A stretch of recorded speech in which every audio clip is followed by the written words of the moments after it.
بسم اللہ الرحمن الرحیم۔ ناظرین السلام علیکم۔ نیوز چینل کھاریاں گزٹ میں ہوں گل بخشال میں ایک افسوسناک خبر۔ بزرگ شخصیت حاجی شکر الدین منہاس انتقال کر گئے۔ ناظرین، کھاریاں شہر میں مقامی گجر برادری کے ساتھ غیر مقامی لوگوں کی زندگی کھاریاں شہر کی خوبصورت تاریخ ہے۔ اس شہر میں غیر مقامی لوگوں میں ایسے کردار ہیں جن کی مالی حیثیت کچھ بھی نہ ہو، لیکن وہ اپنے کردار و عمل میں مقامی گجر برادری کے لیے قابل صد احترام ہوتے ہیں۔ ایسے قابل ذکر شخصیات میں ایک نام حاجی شکر الدین منہاس کا تھا، جو کہنے کو تو مزدور مہاجر تھے، لیکن ان کی شخصیت کھاریاں کی مذہبی، معاشرتی اور سیاسی زندگی میں قابل صد احترام تھی۔ حاجی شکر الدین صاحب 9 مارچ 2025 کو 102 سال کی عمر میں قضائے الہی سے کھاریاں میں انتقال کر گئے ہیں۔ حاجی شکر الدین دعوت اسلامی کی ممتاز شخصیت حاجی محمد جمیل نواز صاحب کے بڑے بہنوئی تھے۔ ناظرین، آزادی سے قبل 1923 میں کشمیر کی خوبصورت وادی میں حاجی شکر الدین مرحوم نے زندگی کی آنکھ کھولی تھی۔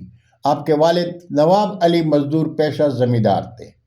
تقسیم ہند کے بعد آپ پاکستان میں آباد ہونے کے لیے 1947 میں کھاریاں چلے آئے اور کھاریاں ہی میں مستقل سکونت اختیار کر لی۔ حاجی شکر الدین مرحوم کے 4 صاحبزادے محمد اشرف، عشرت علی، علی اصغر اور علی ارشد اپنے والد ہی کے پیشہ مزدوری میں زندگی کے حسن سے سرفراز ہیں۔ محلہ چپرا میں منہاس برادری کی پہچان حاجی شکر الدین زندگی کے آخری عشرے میں بھی مزدوری کرتے رہے۔ خوددار، محنت کش تھے، مشقت کے پسینے میں مہکتے رہے۔ جب وجود کی طاقت نے ساتھ چھوڑ دیا تو اپنے بیٹے کے ساتھ انارکلی بازار کے ساتھ بام محلے میں کریانے کی دکان پر بیٹھ کر کھاریاں کے شہریوں کو دیکھ دیکھ کر خوش ہوتے، بڑے پیار اور مسکراہٹ میں سلام کا جواب دیتے۔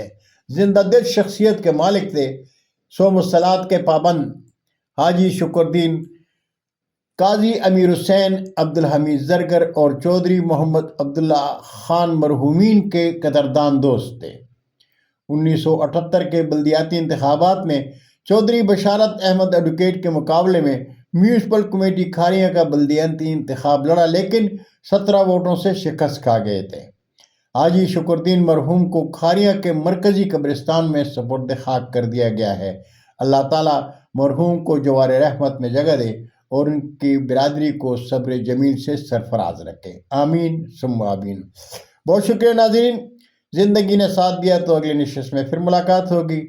جاتے جاتے درخواست ضرور کروں گا کہ میرا چینل سبسکرائب کریں، دوستوں کے ساتھ شیئر کریں اور چینل کی گھنٹی ضرور بجائیں۔ اللہ ہم سب کا حامی و ناصر ہو۔ پاکستان زندہ باد۔